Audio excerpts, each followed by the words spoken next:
আমরা মৃত্যু থেকে যতই বাঁচার চেষ্টা করি কোনো লাভ নাই, কোনো ফায়দা হবে না। আমাকে যদি জিহাদে ডাকা হয় আমি জিহাদের জন্য প্রস্তুতি নিব। যদি কোনো ব্যক্তি মনে করে আমি জিহাদে গেলে মৃত্যুবরণ করব আর জিহাদে আমি যাব না, তারপরও তার মৃত্যুবরণ করতে হবে। যদি কোনো মহামারী আসে, আমি যদি এলাকা ছেড়ে দেই, যে মহামারীতে দেশের সব মানুষ মারা যাইতেছে, এলাকার সব মানুষ মারা যাইতেছে, আমি এখানে থাকলে মরব, আমি অন্য কোথায় চলে যাব, তাহলেও এই মহামারী বা মৃত্যুর হাত থেকে সে বাঁচতে পারবে না, সে রেহাই পাবে না।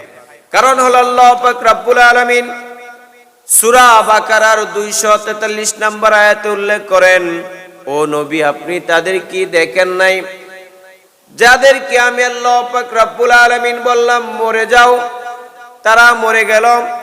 এরপর আমি আল্লাহ পাক রব্বুল আলামিন তাদেরকে জীবিত করলাম, আর তাদের সংখ্যা ছিল হাজার হাজার। মুফাসসিরিনে কেরাম এই আয়াতের তাফসীর করতে গিয়ে বলেন, বনি ইসরাঈলদের কিছু লোক ছিল যাদের মধ্যে প্লেগ বা মহামারী রোগে আক্রান্ত হয়ে পড়েছিল। যে মহামারী রোগে আক্রান্ত হওয়ার কারণে চতুর্দিকে মানুষ মৃত্যুবরণ করতেছে, একের পর এক মৃত্যুবরণ করতেছে, এলাকার পর এলাকার মানুষ মারা যায়। সেই মহামারী থেকে বাঁচার জন্য বনি ইসরাঈলের প্রায় 10,000-এর মতো লোক অন্যত্র চলে গেল। সেই জায়গায় গিয়ে তারা নিরাপদ আশ্রয় গ্রহণ করলো, দুই পাহাড়ের মধ্যবর্তী জায়গা, যেন তাদের মধ্যে মহামারী রোগ না ছড়ায়। এই 10,000 লোক আলাদা হয়ে গেল মৃত্যুর ভয়ে, যেন মহামারীতে আক্রান্ত হয়ে মৃত্যুবরণ না করতে হয়। এই জন্য এই 10,000 লোক আলাদা হয়ে গেল। আল্লাহ পাক রব্বুল আলামিনের বিধান ছিল, যখন জিহাদের ডাক আসে, ধর্মের জন্য জিহাদ করবে, দেশের মাতৃভূমি টিকানোর জন্য, সার্বভৌমত্ব টিকে রাখা এবং শান্তি প্রতিষ্ঠা করার জন্য যদি জিহাদ করার প্রয়োজন হয়, জিহাদ করবে, কিন্তু মৃত্যুর ভয়ে জিহাদ থেকে পলায়ন করবে না। মহামারী আসলে দেশে থাকতে হবে, মহামারী আসলে এলাকায় থাকতে হবে। মহামারীতে যদি সব মানুষ মারা যায়, এই মৃত্যুর মিছিলে আমারও যোগ দিতে হবে, তাদেরকে ফেলে চলে গেলে হবে না। কোনো মৃত্যুর ভয়ে কোনো এলাকায় আমি পালিয়ে যেতে পারবো না, এটাই নিয়ম ছিল। কিন্তু এই বনি ইসরাঈলরা মৃত্যুর ভয়ে এলাকা ছেড়ে, দেশ ছেড়ে বিভিন্ন জায়গায় গেল, যেন তাদের মধ্যে মহামারী রোগ না আসে, মৃত্যুবরণ না করতে হয়। এই জন্য প্রায় 10,000 লোক আলাদা হয়ে গেল, দুই পাহাড়ের মধ্যবর্তী জায়গায় তারা আশ্রয় গ্রহণ করল। আল্লাহ পাক রব্বুল আলামিন মাত্র 2 জন ফেরেশতাকে আদেশ করলেন, ও ফেরেশতারা ওই বনি ইসরাঈলের 10,000 লোকের দুই পাশে দাঁড়িয়ে যাও, গিয়ে এমন জোরে চিৎকার করো যে চিৎকারের আওয়াজ শোনার সাথে সাথে সেকেন্ডের মধ্যে সবগুলো মরে শেষ হয়ে যায়। আল্লাহ পাক রব্বুল আলামিনের হুকুমে 2 ফেরেশতা পাহাড়ের দুই পাশে দাঁড়িয়ে এমন জোরে চিৎকার করলো, এমন জোরে আওয়াজ করলো, যে আওয়াজের ছুটে প্রত্যেকটা মানুষ মারা গেল। 10,000-এর মধ্যে একজন মানুষ জীবিত রইল না, সবগুলোই মারা গেল। কিছু সময় যাওয়ার পর আশপাশের লোকেরা যখন জানতে পারলো এইখানে লোক মারা গিয়েছে, তারা খোঁজ খবর নিয়ে চিন্তা করলো এই মৃত লোকগুলোকে দাফন কাফন করার প্রয়োজন, এদেরকে দাফন কাফন করে ফেলি। আগেরকার সময়ে একটা জেলার মাঝে 10,000 লোক পাওয়া বড় কঠিন হয়ে যেত, যেহেতু তাদের সংখ্যা কম ছিল, যারা দাফন কাফন করবে তাদের সংখ্যা কম ছিল, আর যারা মারা গিয়েছে তাদের সংখ্যা তুলনামূলক বেশি। আর বেশি হওয়ার কারণে তাদের দাফন কাফন করা অনেক কঠিন হয়ে পড়ল। এই জন্য সকলে সম্মিলিত সিদ্ধান্ত গ্রহণ করলো, এত মানুষকে দাফন কাফন করলে অনেক সময়ের প্রয়োজন, অনেক খাটাখাটনির প্রয়োজন, বরং এই মানুষগুলোর চতুর্দিকে আমরা দেয়াল নির্মাণ করে দেই। তারা এইভাবে 10,000 লোককে চতুর্দিকে দেয়াল তৈরি করে দিয়ে তাদেরকে এইভাবে রেখে আসলো। প্রথমে তাদের দেহের মাঝে পোকা আসলো, এরপর গোশতকে মাটির সাথে মিশিয়ে দিলাম, চামড়া খেয়ে শেষ করে দিল, ছোট ছোট হাড্ডি পর্যন্ত মাটি খেয়ে শেষ করে দিলাম। এভাবে একের পর এক 10,000 লোক এভাবে আস্তে আস্তে সব মাটির সাথে মিশে গেল, শুধু হাড্ডি এবং কঙ্কাল মাথার খুলিগুলো এভাবে পড়ে রইল। কিছুদিন পর হযরত হিজকিল আলাইহিস সালাতু ওয়াস সালাম এই রাস্তা দিয়ে যাচ্ছিল। এতগুলো কঙ্কাল দেখার পর হিজকিল আলাইহিস সালাতু ওয়াস সালাম রব্বে কারীমের দরবারে দুই হাত উত্তোলন করে আল্লাহর কাছে বলল, আল্লাহ তুমি এই লোকগুলোকে জীবিত করে দাও। আল্লাহ পাক রব্বুল আলামিন নবী হযরত হিজকিল আলাইহিস সালাতু ওয়াস সালামের দোয়া কবুল করল। আল্লাহ পাক রব্বুল আলামিন হিজকিল আলাইহিস সালাতু ওয়াস সালামকে বলেন, আপনি তাদেরকে হুকুম করেন, আপনার হুকুম করার সাথে সাথে আমি আল্লাহ পাক রব্বুল আলামিন তাদের পূর্ব অবস্থায় ফিরিয়ে নিয়ে আসব। তিনি বললেন, হে গোশতের টুকরারা, তোমরা তাদের হাড্ডির মাঝে এসে একত্রিত হয়ে যাও। যখন হিজকিল আলাইহিস সালাতু ওয়াস সালাম এই কথা বললেন, বলার সাথে সাথে প্রত্যেকটা ব্যক্তির শরীরে আলাদা হয়ে যাওয়া, পোকামাকড়ে খেয়ে ফেলা, মাটির সাথে মিশে যাওয়া সেই হাড় সেই গোশতগুলো কেমন জানি মাটি থেকে আস্তে আস্তে উঠে ওই ব্যক্তির শরীরের মধ্যে আগে গোশত জমা হয়ে গেল, হাড্ডিগুলো জমা হয়ে গেল। এরপর আল্লাহ পাক রব্বুল আলামিনের দরবারে হযরত হিজকিল আলাইহিস সালাতু ওয়াস সালাম দোয়া করলেন, ওগো আল্লাহ তাদেরকে চামড়া দিয়ে সুসজ্জিত করে দাও। হিজকিল আলাইহিস সালাতু ওয়াস সালামকে আল্লাহ পাক রব্বুল আলামিন বলেন, তুমি বলো এই লোক সকল শরীরে যেন চামড়া হয়ে তাদের সৌন্দর্য বৃদ্ধি পায়। হযরত হিজকিল আলাইহিস সালাতু ওয়াস সালাম বলেন, ও চামড়ারা, ওই ব্যক্তিদের শরীরে তোমরা এসে সৌন্দর্য তৈরি করো। আল্লাহ তাআলার হুকুমে এই কথা বলার সাথে সাথে তাদের শরীরে সুন্দর আবরণ এবং চামড়া হয়ে গেল। যখন হযরত হিজকিল আলাইহিস সালাতু ওয়াস সালাম রূহদেরকে বললেন, ও রূহ তোমরা প্রত্যেকের দেহে প্রবেশ করো। রূহ যখন প্রত্যেকের দেহে প্রবেশ করল, সকল মানুষ দাঁড়িয়ে গেল এবং প্রত্যেকটা মানুষের জবানে সুবহানাকা লা ইলাহা ইল্লা আনতা, সুবহানাকা লা ইলাহা ইল্লা আনতা, সুবহানাকা লা ইলাহা ইল্লা আনতা।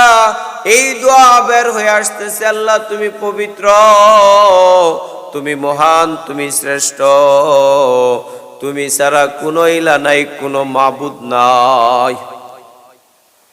আল্লাহ তুমি শ্রেষ্ঠ, তুমি পবিত্র, তুমি ছাড়া কোনো ইলা নাই, কোনো মাবুদ নাই। মাবুদ তোমাকে সত্তা হিসাবে আমরা গ্রহণ করেছি, তোমার চেয়ে শ্রেষ্ঠ পবিত্র সত্তা এই দুনিয়ার বুকে আর কেউ নাই।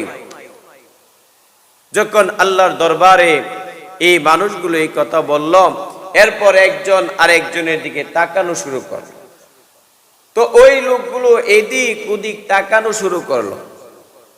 ওই আসহাবে কাফের লোকদের অবস্থা, আসহাবে কাফের লোকদের অবস্থা হলো, তারা দীর্ঘদিন আল্লাহ পাক রব্বুল আলামিন গুহার ভিতরে ঘুম পাড়িয়ে রেখেছিল। যখন আল্লাহ তাআলা তাদেরকে সজাগ করে দিল, সজাগ হওয়ার পর তারা মনে করে একদিন ঘুমিয়েছিল, অথবা 2 দিন ঘুমিয়েছিল, বা 1.5 দিন ঘুমিয়েছিল, বা 1 মাস ঘুমিয়েছিল।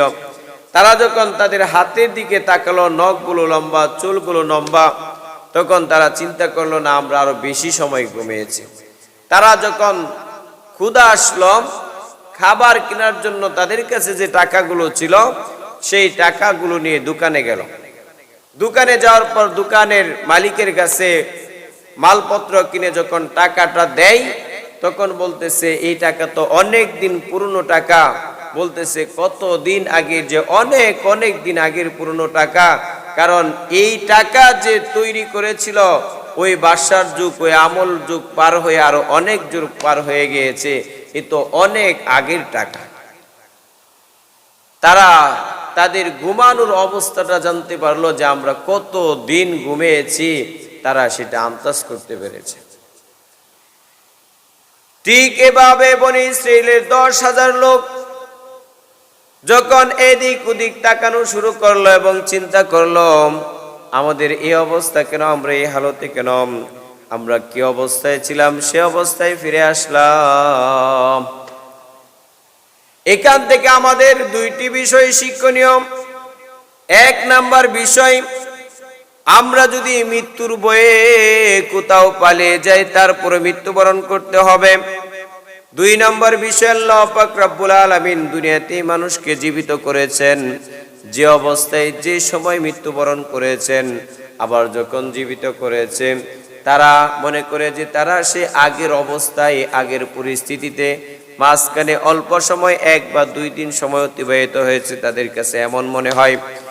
আল্লাহ পাক রব্বুল আলামিন দুনিয়ার সৃষ্টির শুরু লগ্ন থেকে যাদেরকে মৃত্যু দিয়েছেন কবরে রয়েছে, আর যারা জীবিত আছে আবার কবরে যাবে।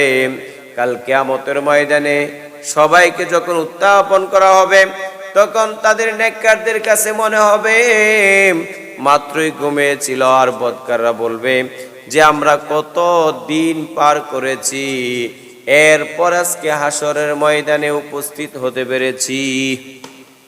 নেককাররা ঘুমিয়ে থাকবে, বুঝবেই না এত সময় কিভাবে পার হয়ে গেল, আর বদকাররা আযাব পেতে পেতে এত অস্থির হয়ে যাবে যে কিয়ামত পর্যন্ত পৌঁছতে, কাল হাসরের ময়দান পর্যন্ত পৌঁছতে কত সময় অতিবাহিত হয়েছে সেটা পুরা হারে হারে টের পাচ্ছে। যদি কোনো ব্যক্তি মৃত্যু থেকে বাঁচার জন্য, জিহাদ থেকে বাঁচার জন্য, মহামারী থেকে বাঁচার জন্য পালন করে, তারপর আল্লাহ পাক রব্বুল আলামিন তার মৃত্যু দিবেন, এটাই সঠিক। যদি মৃত্যু দিবেন এটাই সঠিক মেনে নিতে হবে। সে যে কোনো জায়গায় পালন করুক না কেন তার মৃত্যু হবে, তার মৃত্যু হবে। আমাদের বাংলাদেশে যখন ছাত্র আন্দোলন হলো, সারা দেশের ছাত্র জনতা আন্দোলনে বের হলো, কত মানুষগুলিকে মারা গেল। শহীদ সাইদ ভাই সেও মারা গেল, এমন হাজার হাজার মানুষ মারা গেল। তারা আন্দোলনে নামার পর মারা গিয়েছে। আর এমন মানুষ ছিল পথচারী, তারা আন্দোলন দেখেই ভয় পেত, তারা আন্দোলন করতো না, তারপরও এই আন্দোলনের কারণে তারা মারা গিয়েছে। ছোট্ট শিশুর কি অপরাধ ছিল, বাসায় ঘুমিয়েছিল, 1 বছর অথবা 2 বছর বয়স হবে, ছোট্ট শিশুটার কি অপরাধ ছিল? সে কোন স্কুল কোন ভার্সিটিতে পড়াশোনা করত, কোন কলেজে পড়াশোনা করত? এই বাচ্চা শিশুর কোটা আন্দোলনের কি প্রয়োজন ছিল? ঘরের ভিতরে গুলি করে হত্যা করে, গুলি ছোড়ার সময় ঘরের ভিতরে ঢুকে ওই ছোট্ট বাচ্চার বুকে লাগে। এই বাচ্চা আন্দোলনে মারা যায়। আজকে এই বাচ্চা ঘরে শুয়ে থেকে আন্দোলন অবস্থায় মারা গেল। তার মৃত্যু আন্দোলনের মধ্যেই লেখা ছিল। সে 10 তলার ছাদে থাকলেও মৃত্যু হতো, আন্দোলনের মাঠে থাকলেও তার মৃত্যু হতো। সুতরাং আমরা মৃত্যু থেকে বাঁচার জন্য যতই চেষ্টা করি না কেন কোনো লাভ নাই, কোনো লাভ নাই। যদি লাভ হতো তাহলে এই ছোট্ট শিশু বিনা আন্দোলনে, বিনা দলাদলির কারণে তারপরও মৃত্যুবরণ করতে হলো, এত কষ্ট করে মৃত্যুবরণ করতে হলো। কি অন্যায়, কি অপরাধ ছিল? আসলে অন্যায় অপরাধ ছিল না, শুধুমাত্র তার তকদির ছিল সে এই অবস্থায় সে মৃত্যুবরণ করবে। এই জন্য আমরা কেউ কোনো সময় মহামারী রূপ দেখে পালন করব না, ওই জায়গায় থাকব। যদি তকদিরে আমার মৃত্যু লেখা থাকে, কেউ আমাকে ফেরাতে পারবে না, কেউ আমাকে বাঁচাতে পারবে না, আমার মৃত্যুবরণ করতেই হবে। আর যদি তকদিরে না থাকে, দুনিয়ার সব মানুষ মারা যাবে, আমি জীবিত থাকবো, আল্লাহ আমাকে জীবিত রাখবে। যুদ্ধ জিহাদের সব ধ্বংস হয়ে যাবে, বাড়ি গাড়ি সব তছনছ হয়ে যাবে, বোমা হামলায় সব ধ্বংস হয়ে যাবে, আল্লাহ আমাকে মাটির নিচে জীবিত রাখবেন। যুদ্ধ শেষ হলে মাটির উপর বাসিয়ে দিবেন, দেখিয়ে দিবেন আমি আল্লাহ মানুষকে শত যুদ্ধ বোমা হামলা স্টিম রুলার চলার পরও আমি এদেরকে জীবিত রেখেছি।